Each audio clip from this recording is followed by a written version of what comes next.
तो अभी आपको क्या लगता है कि मोदी बनाम विपक्ष की जो लड़ाई है, इसमें जो फासला है, गैप है, आपको कितना दिखता है? बहुत ज़्यादा है या भाई मैं कम है? उस परिचर्चा में पढ़ना नहीं चाहता हूँ। इस एक तो ये बात है कि मेरी मेरा ऑब्जेक्शन भी है। आप लोग चूंकि पूछते हैं सवाल का तो मैं जवाब दे रहा हूँ। मैंने उस काम को छोड़ दिया है। मैंने अपने आप को उससे अलग कर लिया। तो अनुभव समझ तो होगी। अनुभव समझ है, इसलिए कुछ सवालों का जवाब दे रहा हूँ। अब डे टू डे क्या होगा नहीं होगा, बीजेपी को कौन हराएगा, कितना फासला है, इसका मुझे कोई इल्म नहीं और मैं उससे इल्म रखना भी नहीं चाहता हूँ।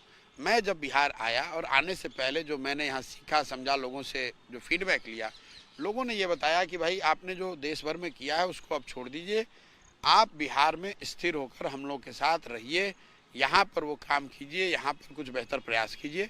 मैं पूरी तरीके से उसके लिए संकल्पित हूँ। मैं मई से यहाँ आया हूँ, आपने देखा होगा मैं किसी राज्य में जाकर कोई राजनीतिक गतिविधि में हिस्सा नहीं ले रहा हूँ। मैं सिर्फ और सिर्फ बिहार में घूम रहा हूँ, यहाँ के गाँव में, यहाँ के शहरों में लोगों से मिलना, उनसे परिचय करना, उनसे यहाँ के विषयों को समझना, और ये काम अगले 1-1.5 साल तक करता रहूँगा। 2 अक्टूबर से जब मैं अपनी पदयात्रा शुरू करूँगा तो अगले 1-1.5 साल तक घर वापस लौटे बगैर गाँव में ही रहना, वहीं पर लोगों से मिलना, उनसे संवाद करना, उनसे सीखना समझना, यही मेरा अभी प्रयोजन है। पदयात्रा के बाद ही मैं कोई टिप्पणी कर पाऊंगा कि आगे का रास्ता कैसा और कब होगा, कब बनेगा और कैसा बनेगा। अच्छा, आपको क्या लग रहा है कि चूंकि राहुल गांधी को लेकर आपकी राय पहले भी आती रही है, अभी आपको क्या लग रहा है, भारत जोड़ो यात्रा की शुरुआत कर रहे हैं, तो राहुल गांधी को अभी आप कहाँ देख रहे हैं? कुछ आगे बढ़ रहे हैं? देखिए, राहुल कांग्रेस देश की बड़ी पार्टी है, विपक्ष की सबसे बड़ी पार्टी है, उनकी बड़ी लेगेसी है। लोकतंत्र में हर व्यक्ति, हर दल को अधिकार है कि वो चाहे वो प्रयास कर सकते हैं। वो कर रहे हैं तो इसमें कोई दिक्कत नहीं है। वो यात्रा कर रहे हैं, इसका कितना असर होगा नहीं होगा इसका मुझे कोई ज्ञान नहीं है।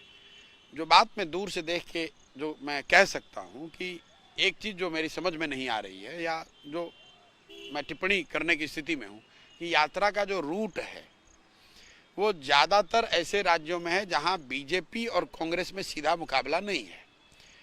तो अगर आप बीजेपी के विचारधारा के खिलाफ या उनके राजनीतिक संगठन, राजनीतिक शक्ति के खिलाफ लड़ाई लड़ रहे हैं या कुछ उसमें करना चाहते हैं, तो मेरी समझ तो ये है कि आपको यात्रा वहाँ करनी चाहिए थी, या यात्रा का एक बड़ा पोर्शन वहाँ से भी होना चाहिए था। मान लीजिए कि मैं बिहार में कुछ करना चाहता हूँ और मैं इस तरह का जो प्रयास मैं बिहार में कर रहा हूँ ये तमिलनाडु में जाकर करूँ, तो लोग तो हंसेंगे उस पर। तो यात्रा का जो रूट है वो केरल में है, तमिलनाडु में है, तेलंगाना में है। इन राज्यों में तो बीजेपी है ही नहीं इतनी बड़ी ताकत आज के तारीख में, कम से कम। और अगर इन राज्यों में ताकत, जो राजनीतिक शक्तियां हैं, जैसे केरल ले लीजिए, तो केरल में तो लेफ्ट और कांग्रेस में मुकाबला है। आप बहुत ताकत लगाते हैं, आपको बहुत ज़्यादा समझिए समर्थन भी मिल गया, उसका राजनीतिक परिणाम भी कुछ मिला, तो उससे एंटी बीजेपी के स्पेस में बढ़ोतरी कहाँ से होगी? वो लेफ्ट के खाते में जाए या कांग्रेस के खाते में जाए, सीट तो एंटी बीजेपी के उतनी ही रहनी है। तो जिन लोगों ने भी इस यात्रा की परिकल्पना की है, मुझे ऐसा लगता है कि ये बेहतर ये होता कि जिन राज्यों में बीजेपी को राजनीतिक, सामाजिक विचारधारा के आधार पर जहां आप उनको चुनौती देना चाहते हैं या लोगों को उसके बारे में बताना, सिखाना, समझाना चाहते हैं, उन राज्यों में ज़्यादा प्रयास होना चाहिए था। लेकिन अब कांग्रेस कर रही है तो ज़रूर उसके पीछे उनकी सोच होगी, और हमसे तो बहुत बेहतर सोच वाले उनके पास लोग हैं, अनुभवी लोग हैं, वो कर रहे हैं, उसको देखिए उसका क्या असर होता है। केसीआर से आपके काफ़ी करीबी रिश्ते रहे हैं, इसलिए ये सवाल पूछ रहा हूँ कि केसीआर अभी हाल में आए थे, आपने देखा होगा प्रेस कॉन्फ्रेंस की वो तस्वीर जिसमें नीतीश कुमार उठ रहे थे, केसीआर उनको बैठने कह रहे थे। फिर बात आई कि भाई वो जो है कांग्रेस को छोड़कर एक फ्रंट की कल्पना कर रहे थे और नीतीश कुमार कांग्रेस को साथ लेकर फ्रंट की बात कर रहे हैं। आपको क्या लग रहा है, ये क्या चल रहा है, अभी क्या दिख रहा है आपको? नहीं, फिर वही बात है कि पेपर पे विपक्षी एकता की बात करना और उसको मूर्त रूप देना, दोनों दो बातें हैं। और आपने एक कॉन्ट्राडिक्शन की बात कही है, ऐसे सैकड़ों कॉन्ट्राडिक्शंस संगठन के आधार पे, विचारधारा के आधार पे, ज़मीनी हकीकत के आधार पे आपको दिखेंगे।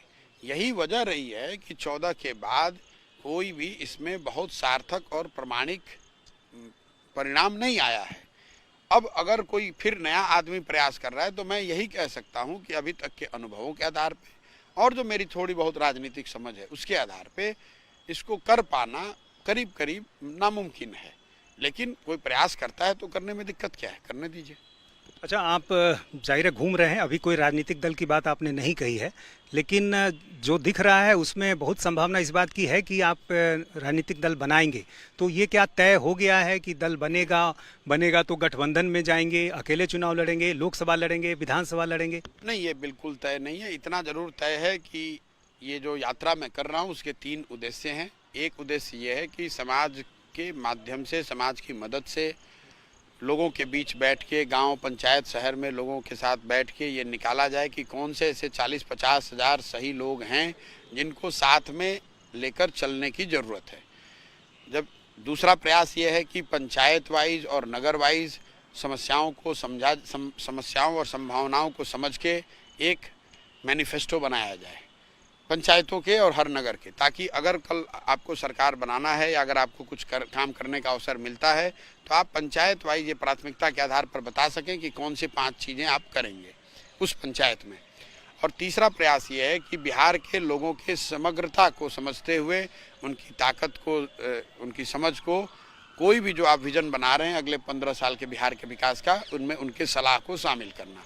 ये करने के बाद जब ये लोग बैठेंगे साथ में, इन सारे जानकारियों के साथ बैठेंगे, उस समय तय करेंगे कि दल बनाना है तो कैसे बनाना है, और अगर दल बनाना है तो उसको चलाया कैसे जाना है, उसको आगे कैसे बढ़ाना है। यदि दल बनता है तो गठबंधन की बात होगी या अकेले चलेंगे? बिल्कुल नहीं होगी, क्योंकि जब आप एक नई राजनीतिक व्यवस्था की बात कर रहे हैं, एक नए तरीके के प्रयास की बात कर रहे हैं, तो उसमें आप पुराने लोगों के साथ जुड़कर बनाएंगे तो उसकी विश्वसनीयता भी खत्म होगी और उसका कोई परिणाम भी फलीभूत नहीं होगा। जो कुछ भी होगा वो इस बैनर के तहत ही करेंगे और इसी प्रयास में लगे हुए हैं। दल बनेगा नहीं बनेगा ये वही लोग तय करेंगे जो इस पदयात्रा के दौरान निकल कर आए। जा रहे हैं, लोगों के बीच मिल रहे हैं, तो आपको बहुत सारी चीज़ें पता भी चल पा रही होंगी। लालू यादव का लंबा समय, नीतीश कुमार का लंबा समय, क्या लोग फीडबैक दे रहे हैं इन दोनों के बारे में? देखिए, मैं यहाँ आने से पहले भी मैंने एक सर्वे कराया था पूरे राज्य में, उसमें करीब 67% लोगों ने ये बताया था कि भैया बिहार में कुछ नया और बेहतर होना चाहिए, इरेस्पेक्टिव ऑफ वो किस पार्टी के सपोर्टर हैं, किस वर्ग से आते हैं, किस समाज से आते हैं। अब जब मैं पिछले 5 महीने से घूम रहा हूँ तो मुझे करीब करीब वो बात वैसी वैलिडेट होती हुई दिखती हैं। लोग ये बता रहे हैं कि भैया यहाँ कुछ नया और बेहतर होना चाहिए, लेकिन इस पर प्रमाणिक तौर पे मैं आपको तभी कह सकता हूँ जब मैंने यहाँ पदयात्रा के बाद साल भर बिता लिया हो, गांव, देहात, शहर, पंचायत में जाकर मैंने अपने से समय बिताया हो, लोगों से बात करी हो, समझा हो, सीखा हो। उसके बाद ही मैं प्रमाणिक तौर पे आपको कह पाऊँगा कि एग्जैक्टली लोग क्या चाहते हैं। लेकिन ये बात तो स्पष्ट है कि जो अभी तक हो रहा है इससे बिहार के लोगों में कोई बहुत आशा या बहुत खुशी है, ऐसी बात नहीं है।